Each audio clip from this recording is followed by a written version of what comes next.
Yeah, I know, but it is still surprising. Let's Let's talk about some supercars supercars. because Yeah, that was yeah. that was a really good, I thought that was a fantastic weekend, to be honest. What were your Um, key takeaways, Joe? Like, obviously, we I had like the mix. I three like the different mix up. race winners. We had Three different races. You had a lot of different cars in the top tens qualifying. Like we had a triple eight qualifying first, and then the race before that qualifying 21st. mm, Like where else do you get that in what other sport? We had a lot of young guys sort of showing a lot of promise. We had in the second race, I think it was Cam Hill was running really well for Matt Stone Racing in the top 10. We had Payne James running Golding really couldn't well. qualify all weekekend, but was just Yeah, carving his way James, through the field. he was really dicing through. Even Payne I think the second race as well was looking really good in the top 10. Reckon Um, Ford's a little bit behind, I was thinking that, but just a then little bit. it was Kamara first and second, and third, and then third, fourth, fifth, sixth was like Fords, and I was like, it could be lagging behind, but at the same time, I can't. If you look at the championship, you've got Brody, then Mostert, and then Giza, and then Feeney, and then Waters, I think. Mm. So it's not like that's not surprising or unsurprising. If We it have is, to, it could, even they still qualified on pole as well. Davy Reynolds got a pole, I think, mm, and it's true. It's true. I do think it's too early to judge. You know, but I still feel like Supercars is smart enough that they can look at this and make very slight tweaks Yeah, um, they'll keep till tweaking. they get it. Like this happened with the Gen 2 anyway. I'd rather than make very slight tweaks and keep it competitive than do something rash and then you kind of backing up the other because it's still like this Early days. weekend. I mean, all the racing was awesome. Like I'm so happy to see Erebus up there as another team that's like a genuine contender. I think that Penrite Racing is there or there, like they're thereabouts right now. They're not exactly there, but like you said, it was good to see David Reynolds up for two races. Matt Payne had a really good showing. Will Tickford Davidson looked James pretty good. Courtney had a good race. Randall was up there one race. Waters was thereabouts on the Sunday. Had an absolute shocker on the Saturday. Thereabouts. Percat was It pretty seemed like good in the he third had race. much, like he had it all this weekend. But that's a good thing for the sport to see more. Like I mean, Tim Slade was up there with Peter Shibarus's team. You know who wasn't up there at Hazelwood was all? up there in the top five with Blanchard Racing. Like everyone, like there was such a Do you know who good wasn't up there? I was who. paying close attention. Winterbottom and LeBrock. Except for Sunday, LeBrock and Winterbottom had a stonker. Did he? Um, Didn't he come last? yeah, Yeah, but but he Pye wasn't was there. up there on the Sunday. So I mean, Yeah, yeah, yeah. I think what you saw was like there was a good mix throughout. You know, it was genuinely good racing. Strategy was important. It Yeah, was I good. think Like the Van top. I think the Gisbergen on top. this on the race on the Saturday was really good. I mean, Kostecki made him fight for it, and then after Saturday, I'm like, oh, here we go. It's going to be another kind of Red Bull day. Even though Feeney did nothing on the Saturday, and the Sunday first race was just, you know, something like Recovery 10th. But then it was because he has to also come good back to from see 21st. Van Gisbergen have his struggles and kind of get mired down a little bit in a race too. So it was really good racing. I mean, I think, One thing that yeah, I thought was interesting was they asked Will Brown what Erebus had done to prepare so well for that weekend. And he said, we sort of just let the car come to us. We didn't make crazy changes when the track wasn't rubbered. So we mm, weren't changing stuff before we realized that it was just the fact that there was no grip down.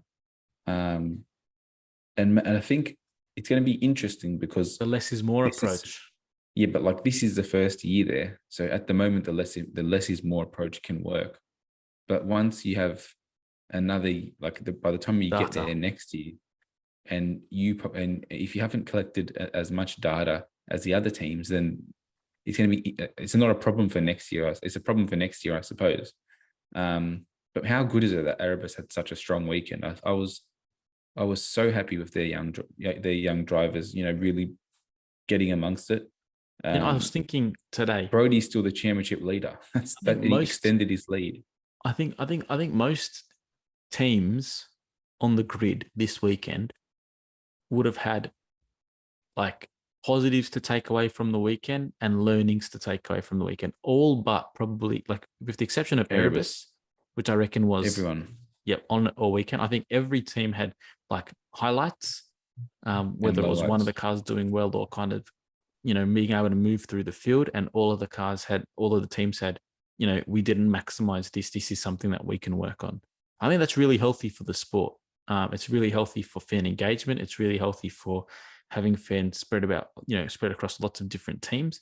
But yeah, Supercars this weekend, if we're racing at a very similar track in 2 weeks in Tasmania, and I can't wait to see what's going to happen at think that Sydney as well. Like, Plains. the formula was we're going to have 3 smaller races, which are usually the least interesting supercar events, these ones, other than the GP. But to then have sort of found the winning formula of, okay, we're going to do the small races, but we're going to run tires that still don't allow you to be comfortable in that small race, still give you the scope to play a smart tire strategy, or just change it up, I suppose. That in itself, I think, lends itself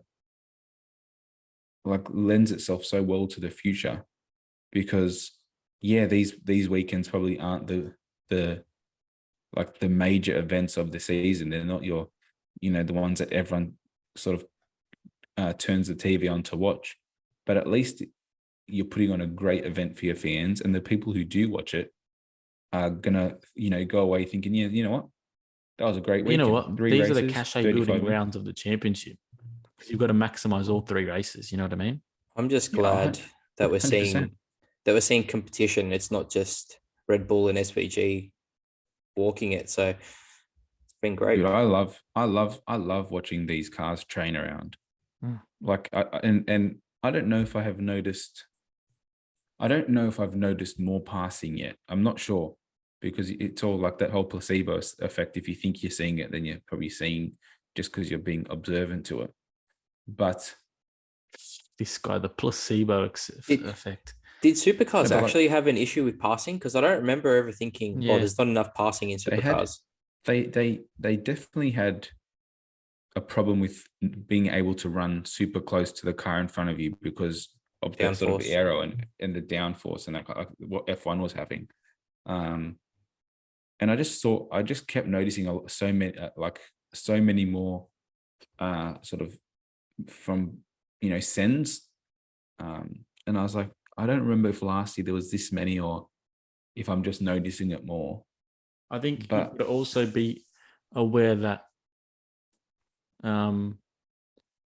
Newcastle's a pretty narrow circuit where they started, and then the changes to Albert Park kind of make it harder for overtakes. Like it went from a lot more, like, for example, the old chicane in Sector 2 was a good spot for Supercars to overtake because you had to brake quite heavily, right?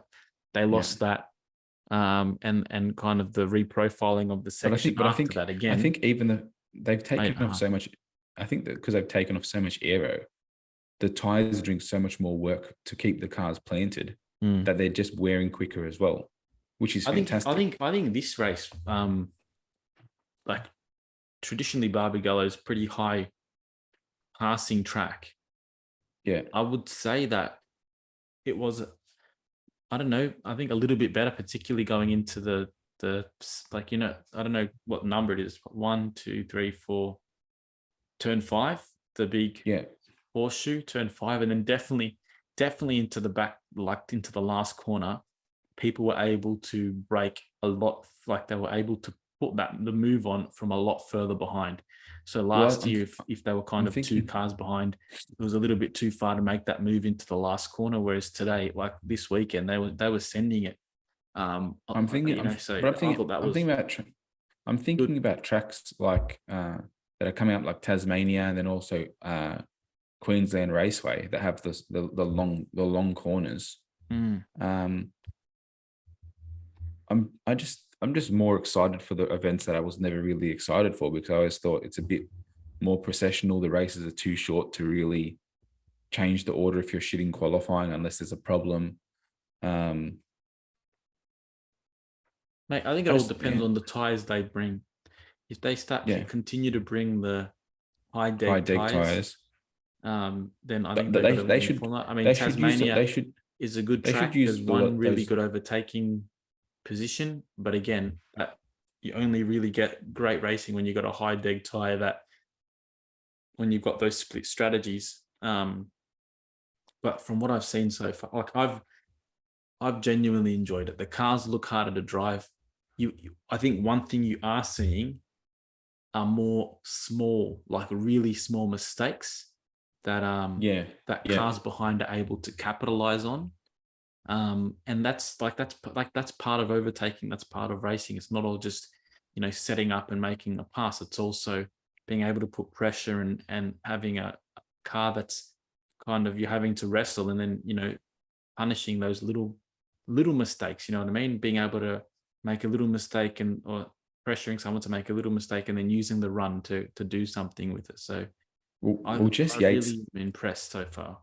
Jeff Yates made a really good or interesting comment after the race. She was asking Brock Feeney after his win, and she said, "Do you think because you haven't really been driving the older cars for that long, so you sort of had to adapt to the older generations in Super 3, then the newer generation again in Super 2, then adapt again in Supercars for a year, whatever it was, and then change again?